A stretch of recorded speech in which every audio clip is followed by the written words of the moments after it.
दशावतार की अमर कथा। क्या तुम जानते हो कि ईश्वर हर युग में जन्म क्यों लेते हैं? क्या तुमने कभी सोचा है कि जब अधर्म बढ़ता है तो भगवान खुद इस धरती पर अवतार लेकर क्यों आते हैं? क्या इंसान की गलतियों को ठीक करना इतना जरूरी है कि ईश्वर को स्वयं मनुष्य बनकर कष्ट सहना पड़ता है? बहुत बहुत पहले, जब ब्रह्मांड नया था, जब समय की शुरुआत हुई थी, तब पहली बार भगवान विष्णु ने धरती पर अवतार लिया, मछली के रूप में। हाँ, मछली, पर ये कोई साधारण मछली नहीं थी। पहला अवतार मत्स्य। धरती पर प्रलय का समय था, सब कुछ जलमग्न होने वाला था। एक ऋषि थे सत्यव्रत। उन्हें एक छोटी सी मछली ने आकर कहा, मुझे बचा लो, एक दिन मैं तुम्हारा उद्धार करूंगी। ऋषि ने मछली को अपने कमंडल में रखा, पर वह मछली इतनी तेजी से बड़ी होती गई कि अंततः उन्होंने उसे समुद्र में छोड़ा। और तब वह मत्स्य ने अपने असली रूप में आकर कहा, प्रलय आ रहा है, एक नौका बनाओ, 7 ऋषियों को ले चलो और इस ज्ञान को बचाओ जो अगली सृष्टि को चाहिए। दूसरा अवतार कूर्म। जब देवताओं और असुरों ने समुद्र मंथन किया, कौन थामे मंदराचल पर्वत को जो डगमगा रहा था? कोई नहीं कर पाया। तब भगवान विष्णु ने कूर्म रूप धारण किया, एक विशाल कछुआ बनकर। उनकी पीठ पर रखा गया मंदराचल और समुद्र मंथन हुआ। तभी आया अमृत और हुआ देवताओं का उद्धार। तीसरा अवतार वराह। अंधकार में डूबी थी धरती। राक्षस हिरण्याक्ष ने पृथ्वी को सागर में डुबा दिया था। कौन बचाएगा? तभी आकाश में गूंजा गर्जन, वराह अवतार। भगवान विष्णु एक विशाल जंगली सुअर बनकर आए।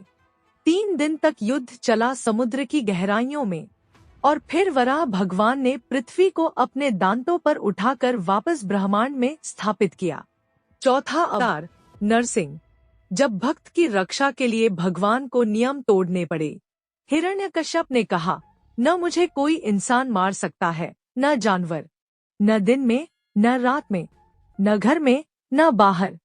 तब भगवान आए, न इंसान न जानवर, आधे सिंह आधे पुरुष, न दिन न रात बल्कि संध्या का समय, न घर न बाहर, चौखट पर फोड़ डाला हिरण्यकश्यप को अपने नाखूनों से। भक्त प्रहलाद की जय हुई। पांचवा अवतार वामन। असुर राजा बलि ने तीनों लोग जीत लिए थे।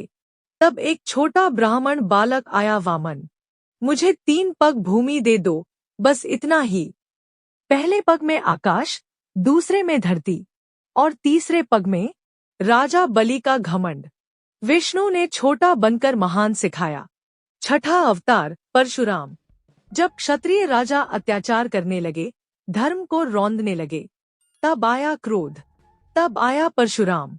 हाथ में फरसा, आंखों में आग और प्रतिज्ञा, इस धरती को अत्याचारियों से मुक्त करूंगा। एक एक करके उन्होंने 21 बार धरती से अधर्मियों को मिटा डाला। 7वां अवतार श्री राम। मर्यादा पुरुषोत्तम, आदर्श राजा, आदर्श पुत्र। अयोध्या से वनवास, सीता का हरण और फिर लंका का युद्ध।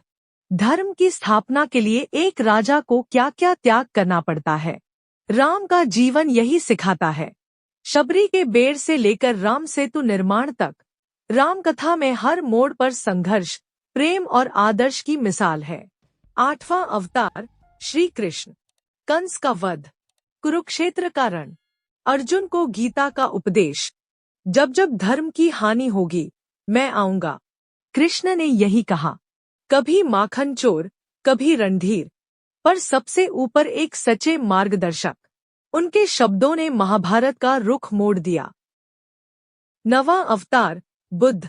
एक राजकुमार जिसने सब कुछ त्याग दिया, महलों की ऐशो आराम, सत्ता, वैभव, सिर्फ इसलिए कि वह जान सके जीवन का असली अर्थ क्या है। भगवान विष्णु ने जब बुद्ध का रूप लिया, तब उन्होंने मानवता को शांति, अहिंसा और करुणा का रास्ता दिखाया। 10वां अवतार कल्कि। और अब बचा है अंतिम, जिसका जन्म अभी हुआ नहीं है, पर होगा।